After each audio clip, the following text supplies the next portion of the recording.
Show my age, but for those of you that have seen The Golden Child with Eddie Murphy, and only a man whose ass is narrow can get down these steps.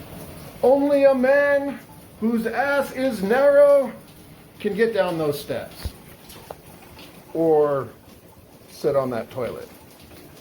All right, as you guys know, I specialize in vintage and antique homes, and every once in a while you come across something you've never seen before. Check this out.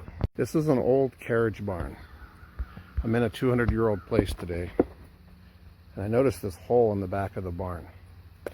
And I was wondering what that was. I look in here and I realize that this is for chickens. And this is where they got their eggs. That's a big bunch of yep. You know, while most home inspectors that you see on TikTok are walking around building developments, new builds, dealing with builders, I didn't realize it when I first got into this business how lucky I was, but I'm out here looking at 200-year-old buildings, and instead of looking at modern stuff for all those little defects, I get to see things like hand-dug wells.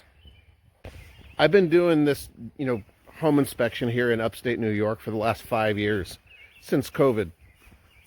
And when I first started, I used to grumble a little about it because these are much harder inspections to do because you never know what you're going to find, and some of this stuff is hundreds of years old. But over the last 5 years, I've really grown to appreciate and to realize just how lucky I am to get to inspect this stuff every day, because where I live, it's all these old vintage farmhouses. This stuff is just cool. Today I'm going to be inspecting a 200-year-old home. It's a big one. And then you get the old carriage houses. So this is where they actually used to store the carriages, the horses, and the hay. For those of you who are doing those new build inspections, man, all the power to you, but I would go crazy after the second week. This is the stuff I love doing.